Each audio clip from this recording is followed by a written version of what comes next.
Welcome back to the Library of Awakening, where we explore rare works, hidden knowledge, and the deeper mysteries of consciousness, often left outside conventional study. In today's reading, we enter a profound and challenging work, The Genesis of Reality, a text that moves into questions of death, the astral world, supramental consciousness, memory, and the evolution of the human mind. This is not light material. It is metaphysical, psychological, and deeply esoteric. This work suggests that death is not an end to be feared, but a realm to be understood, that consciousness has layers far beyond ordinary thought, and that humanity may be moving toward a creative intelligence no longer ruled by memory, illusion, or what the author calls the cosmic lie. We'll be exploring ideas about the astral hierarchy, the transformation of mind, and the emergence of what this text calls the new man, a consciousness no longer reflective, but creative.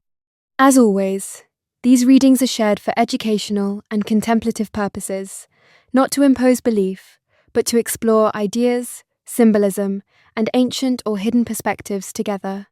If you value these kinds of rare readings, help support the channel by hitting the thumbs up, subscribing if you're new here, and let me know your thoughts in the comments what stands out to you most as we go. Take a breath, open your mind, and with that, let's begin. The world of death is a fascinating sphere, not in itself, but in what it will reveal to the higher mental consciousness of the new man. It will open the doors to a dimension of reality that greatly influenced his consciousness during involution. Men have always said, "What do we know about death? No one has ever come back to explain it to us." Old man's ignorance of death and its subliminal influences will end in the next evolution. Man will be able to question, by word, the most occult planes of death and involve the entities that, from these planes, pollute the human consciousness. It ignores the occult power of the word from a higher consciousness, freed from the cosmic lie imposed by these spheres. The world of death and its hierarchy, which is now called the astral world, can no longer veil anything for the conscious man, for his light will intervene in the process of formulating any thought form created by his evolved mind, for the understanding of mysteries. The light of the conscious man will rise above the world of death and the state of fusion of his new. Consciousness will invite him to overcome the psychological conditions of knowledge. High knowledge will be based on his creative capacity and no longer on his reflective ability. Astral entities will recognize human thought conscious by the amplitude of its light, and when the conscious being vibrates in his higher mind, instead of being influenced by the plans of death, he will make them evolve. The world of death is a fascinating sphere, not in itself, but in what it will reveal to the higher mental consciousness of the new man. It will open the doors to a dimension of reality that greatly influenced his consciousness during involution. Men have always said, "What do we know about death? No one has ever come back to explain it to us." Old man's ignorance of death and its subliminal influences will end in the next evolution. Man will be able to question, by word, the most occult planes of death and involve the entities that, from these planes, pollute the human consciousness.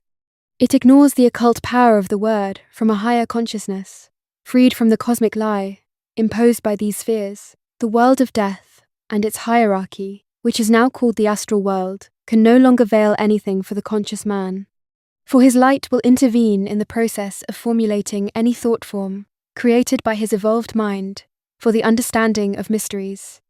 The light of the conscious man will rise above the world of death, and the state of fusion of his new consciousness will invite him to overcome the psychological conditions of knowledge. His knowledge will be based on his creative capacity and no longer on his reflective ability.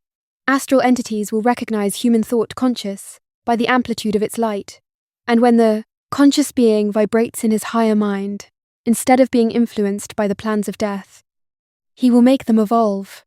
The descent of the supramental consciousness to Earth will mark, in the spheres, the greatest revolution since the advent of man. The struggle will be intense, for the forces of death, even the most advanced, will only restore man's power when he has fully integrated his creative energy, when he has fully understood the laws of his conscience, as well as the absolute laws of human intelligence.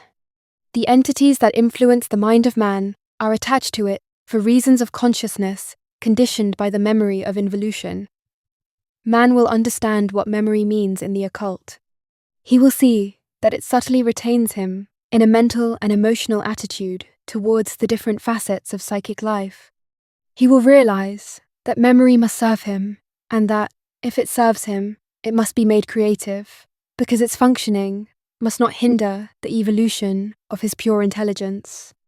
That is why the new man will perceive a decrease in his subjective memory during the transformation of his mental body.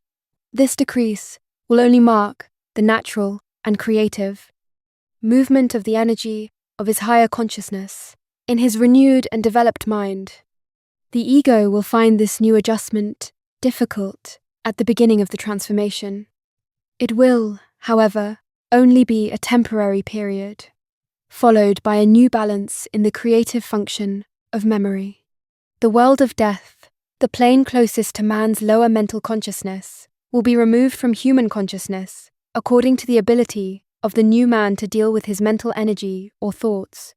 According to an increasingly creative memory, able not to interfere with the powerful process of his creative consciousness, man does not yet realize to what extent he is a prisoner of his memory, and how much dead matter it contains. This condition of involution harms him enormously. By interfering with the creative process of his energy, human knowledge is beyond the subjective memory of the ego. It is a result of the descent into the mind of man of a creative force that cannot be conditioned by an involutive memory, the fruit of the insecurity of the ego, which corresponds to the infinity of its own light. As long as the unconscious man has not understood and integrated the laws of creative intelligence, he will be poisoned by the forces of death through an ignorant mind, which prefers to be supported by the illusion of knowledge rather than by the reality of its knowledge. Man is fascinated by knowledge because it gives him the impression of knowing, whereas it is totally illusory. It is this illusion that drives him to seek, because inner search is part of the illusion and power of subjective memory. As the new man has understood the nature of the higher mind, he will realize that creative intelligence contains everything and that it represents an infinite memory that extends beyond death. He will finally see that only this intelligence has the power to neutralize subjective memory in order to elevate man's power to understand mysteries. These facets of reality that are not subjectively thought of and understood only from a consciousness based on the creative principle of creative thinking. He will see the entities in the world of death that have no power against this mental and infinite force that constitutes the totality of human consciousness. The world of death is not insensitive to this new energy. Man on earth, unified with his new consciousness, will serve as a bridge, in the next evolution, between death and the higher spheres of life that extend infinitely beyond it. This will allow the entities to continue their evolution on their plane, and to unite, one day, to matter, in fusion, with the light of man. The conscious man will discover the world of death through a word elevated in vibration. The new word of the supramental consciousness will make an absolute breakthrough through the human astral. The world of death and its entities will be within man's reach as never before during the whole involution. The conscious man will play the role of controller and evaluator of the information transmitted through his awakened consciousness. This will create a revolution in the spheres, and the human psyche will be elevated to such a subtle level of consciousness and knowledge that man, finally, will benefit from an infinite free knowledge, not colored by the ego and not tinged by the subtle influences coming from the spheres. Communication between the conscious man and the entities will no longer be an occult danger to him. He will no longer be indisposed by his communications with the invisible, and the danger, which has always threatened those who ventured into the unknown, will be removed from the higher human consciousness when the information communicated from the plans of death is controlled. Man will enjoy a perfect understanding of his past and of certain actions that had been imposed upon him beyond his control and understanding. He will then see, according to his own level of evolution, that his consciousness had indeed been vampirized by entities that enjoyed his vibratory affinities. There is a direct relationship between the lower human mind and unconscious, telepathic communication. This relationship is the very basis of the way of thinking that characterizes involution. The new epoch will see the birth on Earth of a consciousness that will make man a free being on the mental plane. This freedom will not be easily acquired, since the nature of the lower mind, strongly fixed on the habit of subjective thought, makes it difficult for man to understand that his entire consciousness is based on his ability to live beyond the purely psychological function of his self. Man will learn to open the doors of his own future. He will live intensely in relation to his reality without the psychological support of his subjective thought. He can then begin to test the fidelity of his creative consciousness and the great relationship it establishes with life in general. He whose consciousness has risen beyond the psychological mechanicity of the existential self will begin to perceive possibilities of life that were previously inaccessible to him. For him, the land will become a grandiose place of opportunity for expression. The boredom of the ego will no longer exist. The negative thoughts created by the entities in the world of death will no longer be able to be imprinted in his mind.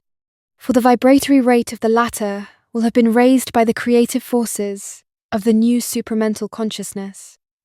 The new man will realize that the negative thoughts, which had congested his mind, because of the energy of his subjective emotions, will no longer be part of his daily consciousness. The future life of man will always be a life of permanent creativity and perpetual vital movement. He will understand so much the play and nature of negative thinking, which emanates from the subtle plans to vampirize him and make his life difficult, that he will revolt. And this inner revolt will be the precursor sign of his psychological, psychic, and real freedom. From then on, he will enjoy material peace. His life will no longer be dictated by a form of power or domination. He will see through any form of manipulation, external or internal to himself. This will be the beginning of a new era for a new man, endowed with a consciousness that can never again be conditioned by forces whose nature he could not control. Negative thinking was so much used by man's occult forces that he, during involution, developed a very great ability to feel inferior to his reality. This immense work was carried out by lost and solitary intelligences, on planes that became alive through human unconsciousness. During the involution, man became the trash can of the astral. He became, because of his ignorance, the catalyst for what is low in vibration in the world of death, and, for millennia, life on Earth has represented only suffering. The nature of negative thinking will be profoundly studied so that man will realize to what extent involution was a subjective experience for man on Earth and a systematic exploitation by entities of the world of death. But we still don't understand what the world of death means. For material man, death is an end in itself, whereas it is, in fact, an aberration of the cosmic laws that maneuver through involutive human consciousness.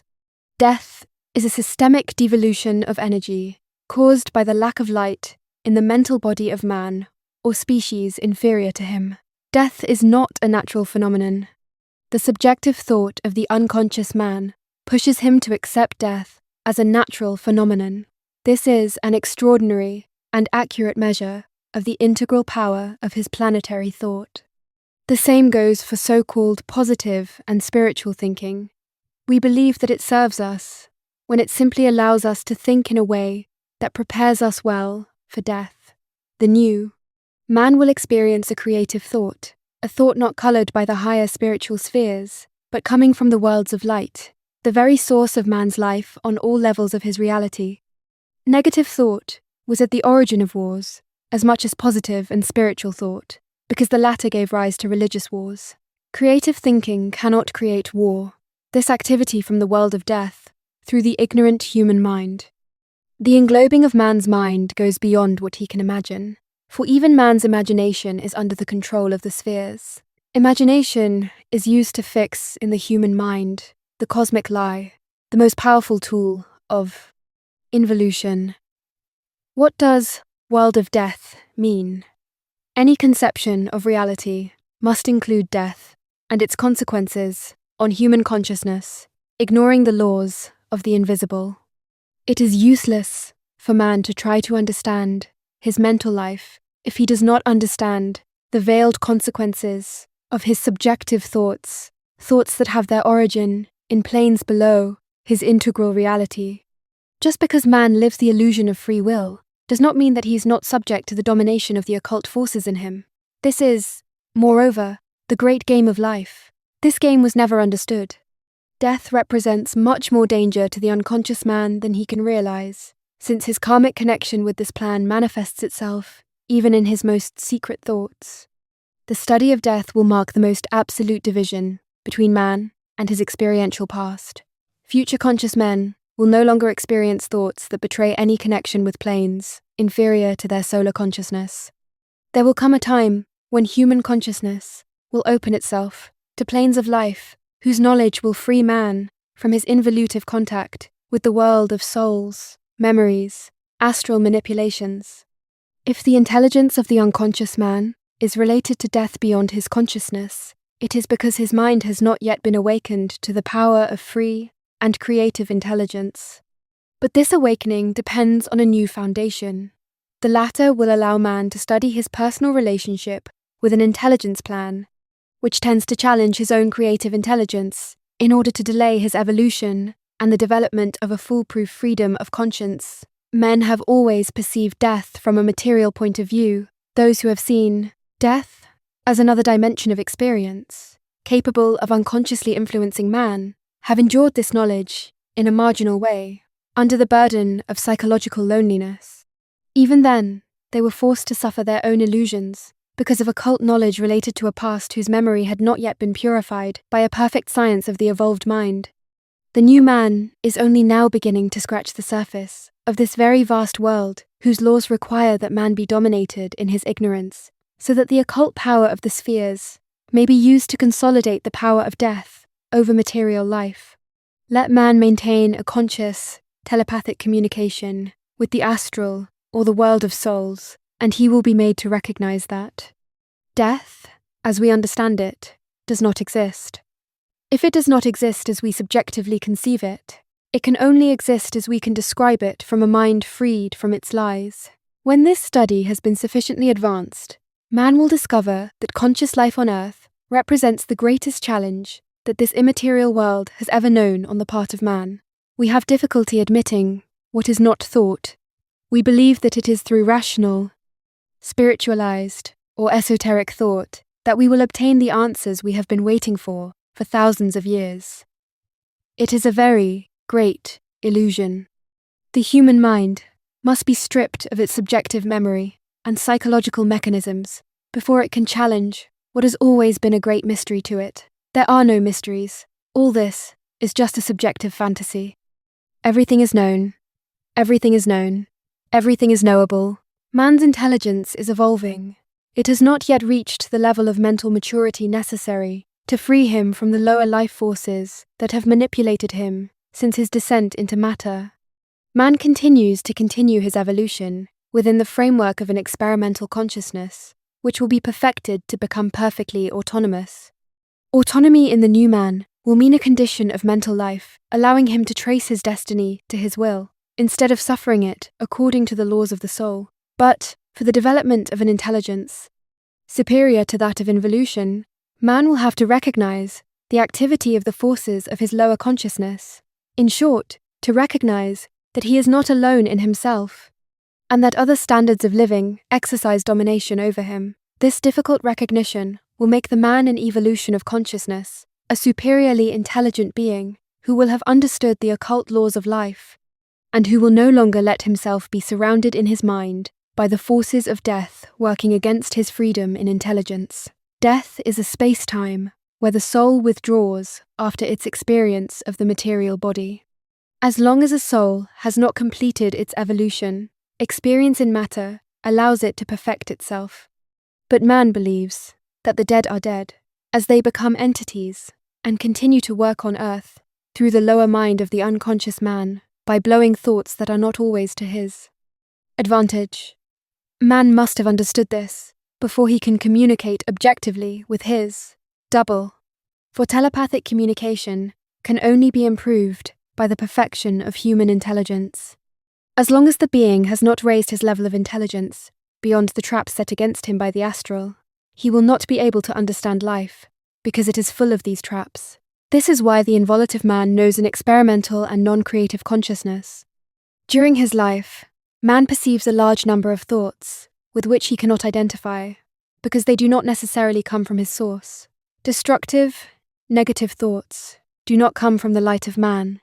They come from the astral, and man believes them to be his, and acts according to them. It is not surprising that beings feel diminished in their person by thoughts often created by souls who have an advantage, at their own level, in making them suffer. Souls are nourished by man's emotionality and subjective thoughts. One day, this will become part of the knowledge of the new man. During the new cycle of evolution, man will discover the principle of creative intelligence. His new mental life will be superior and totally different from what he experienced during millennia of involution. The development of this creative intelligence will represent, for him, a profound adjustment of his being. Like the elders, who had to adapt to a new mode of perception at the end of the last cycle, approximately 12,000 years ago, the evolution of supramental consciousness on Earth will put an end to man's purely reflective thinking. The vibratory rate of his higher mind will be too high to sustain colourful and subjective thoughts, not being able to be grafted onto a mind transformed by a new creative energy. It is during this transformation that man will begin to study and understand the reality of the mental plane, which was veiled during the involution. What he will know, he will not be able to deny, because this knowledge will be part of himself. It is then that he will open wide the doors of the higher mind, psychology, and the science of psychology at the same time. In the real sense of the term, this science of the mind will be so obvious that the new man will have to evolve, because it will undoubtedly make him discover the psychological structure of his self. Invited to look at mental life head-on, his life will be transformed, because he will no longer be able to continue living under the influence of these forces in him, whose importance he can no longer recognize because of his regressive evolution. Man does not have to die to know the secrets of death. All he has to do is be attentive and communicate with the entities that have manipulated him since his incarnation in matter. He will hear what he needs to hear. He will discover that death is very active after material life, and that man is the scapegoat for it. Knowing this, his conscious contact with the double will gradually be restored, and man will return to his source in a process of eventual fusion. Finally, in unity of consciousness with the universal part of himself, he will have access to the power, knowledge that involution has always believed utopian or possible after death. Man does not need to die to know, because the light of the double is greater than anything known in the world of death. Involution has allowed the being to develop a high level of personal thoughts, but not all his thoughts are creative, not all come from his source, so involutive life was an arena of confusion, especially during difficult and contradictory experiences. Evolution will allow the new man to experience a level of creative and real thoughts, perfectly free from the astral and influences on him.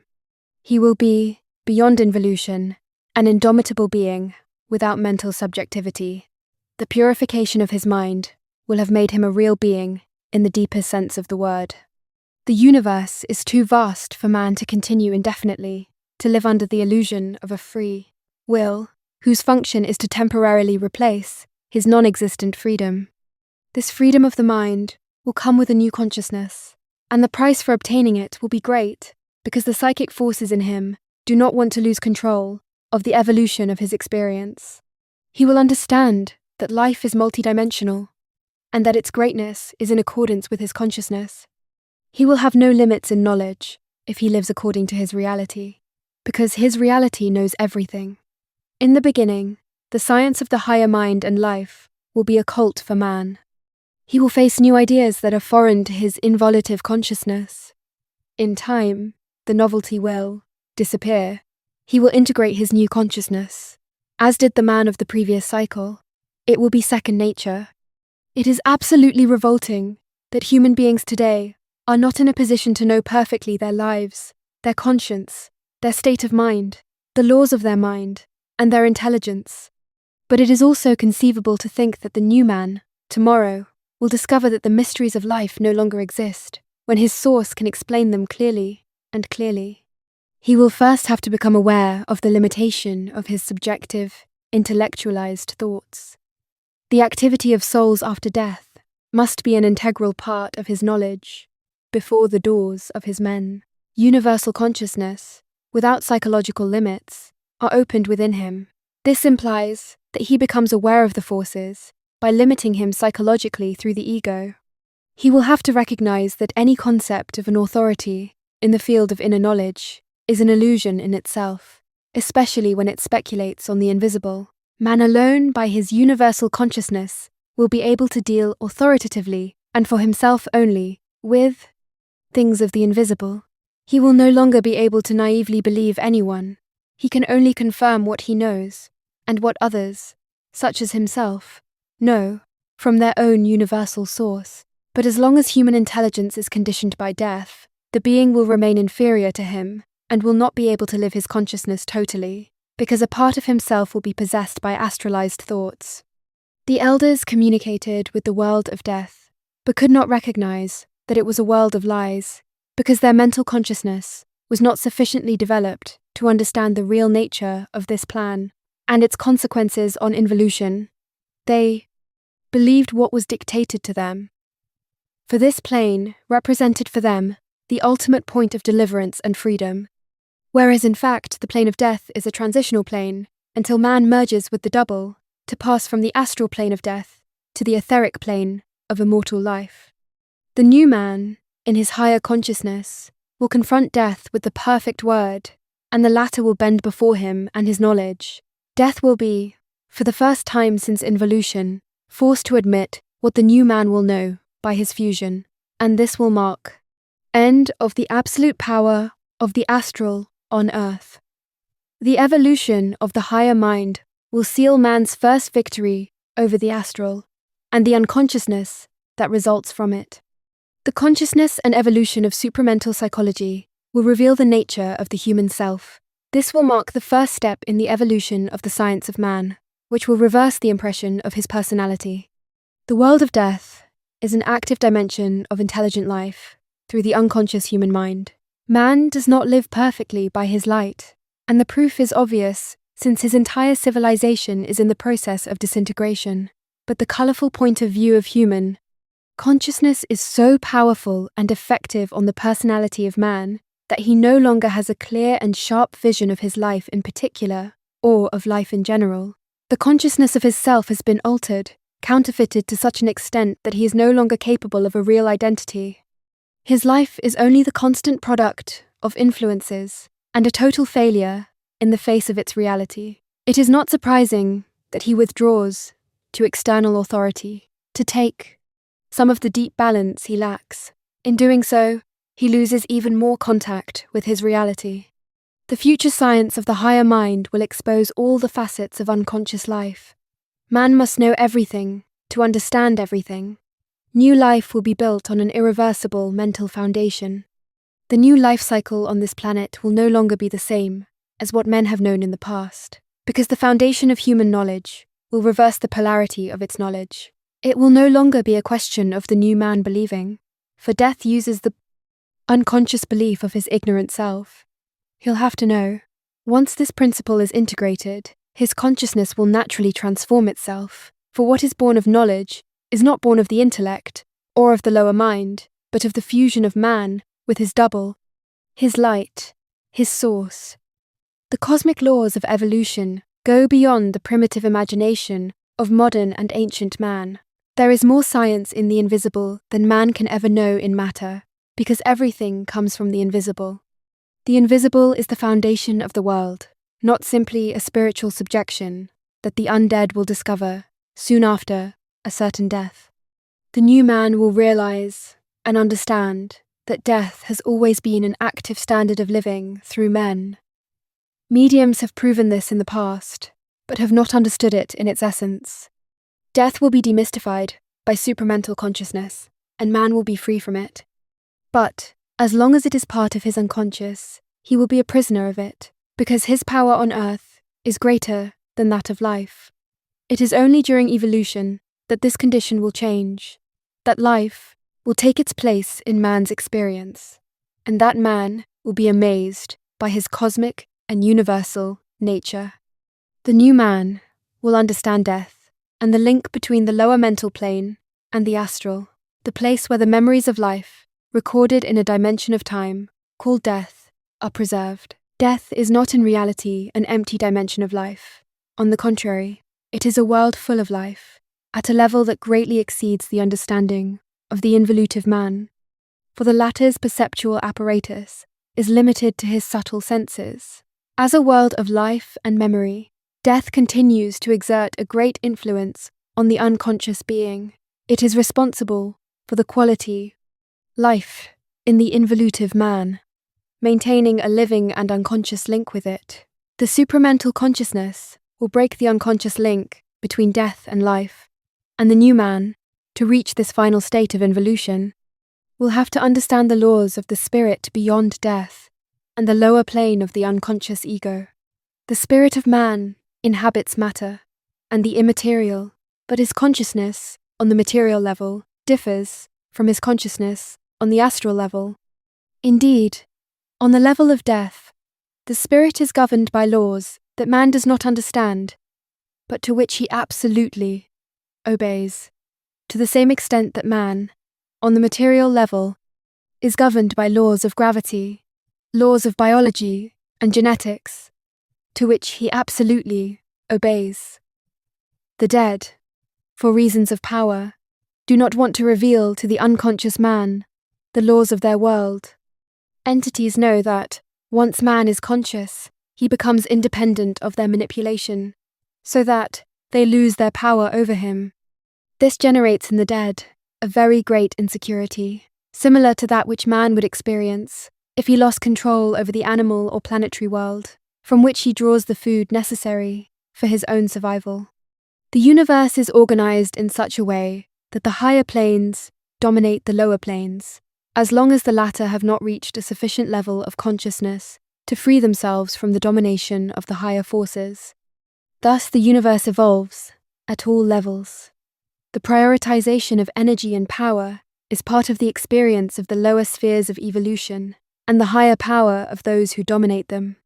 That is why man will never pass from involution to evolution, whatever his level of spiritual consciousness, until he understands the subtle power of the world of death over his involutive mind. This is absolutely real, and goes beyond any convention of involutive and reflective human thought. The astral world crosses the mental plane of man through his colorful thought, according to his emotional state, so that this world lives through the unconscious thought communicated to the man of involution.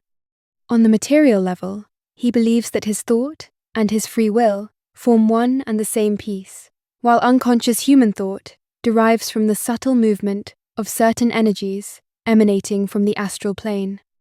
Under the influence of certain entities whose connection with man is totally unknown, mediums have the ability to bring out this aspect of the transcendent reality of the human personality. But neither do they understand that human consciousness must be free to see through subtle misinformation directed at the unconscious being of the occult laws of thought. They do not understand that all information from the astral serves to connect it to the material through the mechanism of subjective exploitation. Incomplete because of his involutive mind, the unconscious man and the mediums play the game of entities until the being realizes it and frees himself from it, which will naturally lead him into a new phase of higher evolution. In the present time, a resurgence of occultism and paranormal sciences is causing a material increase in the power of the astral on Earth, because of the great affinity that more and more sensitive people have for these sciences in the afterlife.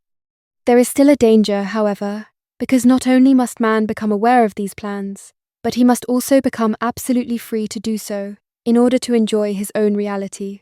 The advent of cinema has greatly popularized occult science, or related themes. To the same extent, more and more sentient beings are being embraced by these forms of new energy, which create an irresistible attraction for the involutive subconscious mind. It is here that the danger becomes more and more obvious for those who have not yet realized the subtle power of the astral on their personality. The universe, in its entirety, is not a world commensurate with man's involutive understanding, for the lower mind uses material senses to judge the organization and order of the evolving forces. Among spiritual beings, or those advanced in the study of the occult sciences, the same problem arises on another scale. These evolved, sentient beings are made to encompass by belief in everything that is revealed to them from the subtle planes of the soul. The integral man, having perfectly transmuted his mind, will recognize his own light and will burst the form of any thought subtly used against him. He will correct with his own light the misinformation coming from the astral, and thus will bring light into those worlds that suffer from not being human and immortalized in the etheric form of their spirit. The entities of the astral are living forms of man, of those beings who have lived on the material plane. These beings proceed from their spirit, but are not the light of their spirit. They represent only the memory of their spirit. The mind is creative energy, not memory. Man, on the material level, is closer to his mind than entities in the world of death, but he does not know the laws of death and its influences, so it is impossible for him to consciously participate in the creative energy of his mind. On the contrary, it only responds to the memory of the soul, to that part of itself that is dead and not bathed in its own light. That is why man on earth always feels a kind of psychological tension that prevents him from being perfectly happy. It is the link with the plane of death that creates this tension through the subtle manipulation of his unintegrated thoughts in the light of his double, that free spirit of death. To understand the world of entities is to understand death and live instead of existing. But death will never explain life to man, or, if it does, it will do so in such a way as to create even more subtle illusions, so that he will become bogged down in a form of subtle lie that he will take for the truth. That's his game. Nothing is more dangerous than truth, for it represents the lie that death imposes on naive and ignorant human consciousness of universal laws. That is why the new man will be beyond truth and lies. He will only be interested in what he knows about himself, in his universal fusion not colored by the astral. Man's spiritual or material naivety is his greatest peril, for he cannot take control of his destiny until he has integrated the energy of knowledge. Knowledge must be purified in its higher mind, otherwise it easily becomes a subtle source of lies that the ego cannot discern because of the absence of light in the mind. Today, the mind of man, whatever its level of evolution, is an open window through which astral entities penetrate without any restriction. The destiny of the human race is in their hands. This involutive condition is coming to an end. However, as new forces descend to the earth to free man from this subtle form of domination, nothing can force man to understand the underside of life. It all depends on his level of evolution and his personal desire for deep understanding. A great inner sensitivity is at the basis of such an adventure towards the human interior.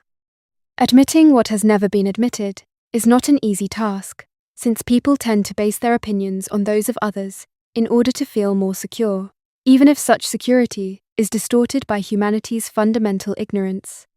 As integral man will understand the shortcomings of the involutive mind, he will want to smooth out the differences of understanding that separate men and plunge the being into an apparent endless quest for the integral understanding of his life. The new science of man can only come from him, and no longer from outside him. Only his liberated consciousness will give him access to what he knows and has always refused to see, for a multitude of reasons that are not part of the pure and creative intelligence of his higher mind, but from his ignorance, elevated to a status of knowledge. The new man will not consider the world of death as a dimension alien to his reality. On the contrary, His new consciousness will constantly warn him against the subtle influences of this plan, which does not stop at all in the creation of illusions, since illusion is part of his function and nature. The astral and its entities have dominated man since the advent of astral consciousness on Earth, since man has used his material senses to perceive and understand the world of the phenomenon. The more he densified his consciousness, the more the astral became an inner power to counterbalance the densification of his being. During the millennia of involution, the astral became thinner and thinner, so that the consciousness of the invisible gradually lost its objective and cosmic reality to become what it is today, a world of illusions and dreams. Man, in fact, does not die. He simply leaves his carnal envelope behind him. But as soon as he is outside his material body, he is governed by anti-human, anti-light laws, hence the ignorance perpetuated in the consciousness of humanity. As soon as man becomes an astral entity, his links with the material world are radically severed, so that it is no longer material man and humanity that become important to him, but rather the astral, the shell, that aspect of the invisible entity, without emotion and without creative mentality, responding only to the occult laws of death. Death is governed by the so-called satanic forces, whose function is to perpetuate the domination of cosmic forces over evolving consciences, of which man represents only one of the types. To have mentality and emotion, a consciousness must be more or less free, that is to say, able to vibrate to certain energies emanating from experience. In the world of death, experience as such does not exist, as entities respond only to psychological or astral forces to which they are totally slaves. Freedom does not exist in the world of death. Everything is governed by the higher planes, on which the dead are absolutely dependent. If life on earth were lived as it is in death, it would be absolutely impossible for the consciousness to be born, because the experience of perfection could not exist. Supramental psychology will create a bridge in man's consciousness. It will become so complete that he will no longer seek to understand the mechanics of the ego by other ancient means. Everything will become obvious, because supramental intelligence is absolute in itself, not derived in any way from man's astralized subjective thought. The new psychology will create the necessary tools to allow the new man to communicate internally, without the risk of being influenced by astral entities always on the lookout for beings who want to communicate with them. The power of supramental psychology will derive from the creative power of the spirit of the integral man. On the strength of this science, he will be able, without fear, to confront the entities and make them recognize that the astral power over him ends, insofar as man passes from involution to the evolution of his consciousness. Entities create a false personality in human beings, inspiring them with thoughts without creative power, thoughts that only reflect negative impressions of their reality. The involutive man is constantly disturbed in his consciousness by ideas that have no creative meaning in themselves for him. Prisoner of these ideas, unable to realize their dark origin, he suffers them and sees his life gradually disintegrate, following decisions that have gradually impoverished him, without him being able to oppose them with a creative will.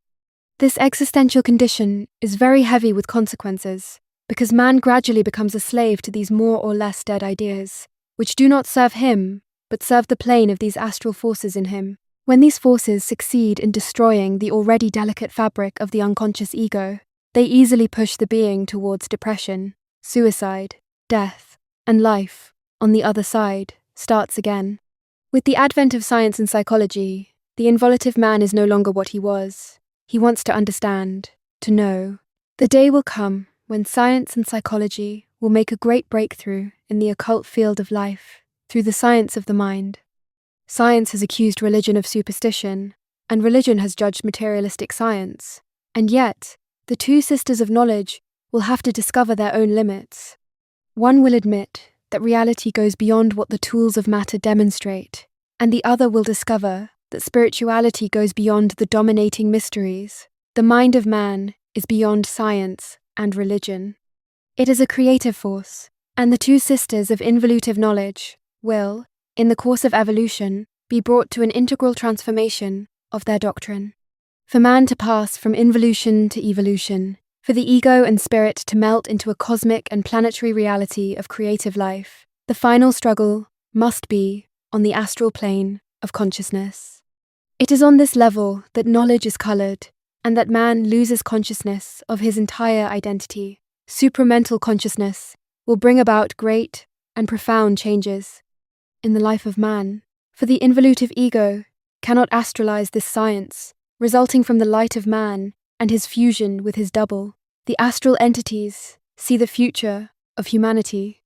Some are rewarded because they are sufficiently evolved to realize that, on their plane, death is under the control of satanic governments. Others, too inferior, on the curve of their astral involution, still work against man, and will do so until the end of human evolution on Earth.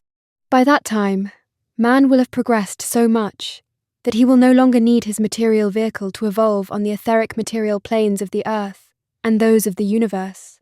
What a remarkable text! This was not simply a discussion about death, it was a meditation on consciousness itself, on memory, illusion, spiritual interference, and the possibility that human intelligence has barely touched its higher potential. One of the deeper themes in this work is that liberation does not come through borrowed knowledge, but through awakened perception, through becoming inwardly conscious enough to see beyond what conditions the mind. Whether you take these ideas symbolically, philosophically, or literally, there is something powerful here to reflect on. If this reading resonated with you, let me know in the comments what idea struck you the most. And if you've been enjoying these journeys through the Library of Awakening, make sure to hit the thumbs up, subscribe, and turn on notifications so you don't miss future readings from these rare and often forgotten works. Thank you to all of you who continue supporting the channel and walking this path of inquiry with us. Until next time, keep questioning, keep studying, keep awakening, and as always, much love. And thank you for being part of the Library of Awakening. If you are someone constantly searching for the best books, the rare ones, the ancient ones, the ones that actually change how you think, the Library of Awakening was built for you. Inside CyberX, we've organized a digital collection of over 4,000 powerful and ancient books spanning consciousness, psychology, ancient wisdom, esoteric symbolism, religion, wealth philosophy, global power structures, astrology, symbolism, tarot, sci fi, and alternative history. This isn't a random archive, it's categorized with intention. Inside, you'll find structured sections like the book club for guided study and discussion, the third eye psychology section for deeper perception and awareness, the human psychology and self mastery section for behavioral insight and transformation, even ancient wisdom and esoteric symbolism for decoding hidden teachings. We also have expanded consciousness for higher level thought, religion and spirituality for theological and philosophical study, and elite agendas and global power structures for macro awareness, wealth building and economics for foundational understanding, and even astrology, symbols, tarot, sci fi, and UFO exploration to widen perspectives. Everything inside the private CyberX Discord is organized for serious readers who want depth, not surface level summaries or trending bestsellers pushed by algorithms. If you're tired of reading what everyone else is reading and you're ready to access books that truly expand awareness, challenge assumptions, and sharpen your thinking, this is where you'll find them. Digitized, structured, and studied inside a focused community of thinkers and like minded individuals.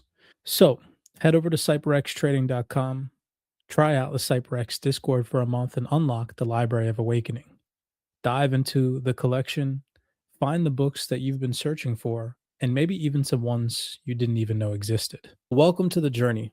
May this space inspire you to ask questions, explore the unknown, and most importantly, to awaken. This is the Library of Awakening. I know some of the perspectives that I share may be as challenging for you as they once were for me. But isn't that the beauty of exploration? Every perspective, no matter how unconventional, has something valuable to contribute to it if it's shared. Knowledge is not absolute, it's a living, breathing phenomena, shaped and reshaped over time. The important thing is not always be right, but to always be curious, explore freely, share boldly, and learn deeply. And don't rely solely on others to validate your discoveries. Stand firm in integrity, even in the face of criticism. Remember that growth always means embracing the humility to admit when we're wrong. Learning from our errors is not a setback, it's the very essence of our progress. So, welcome to the journey. May this space inspire you to ask questions, explore the unknown, and most importantly, to awaken. This is the Library of Awakening,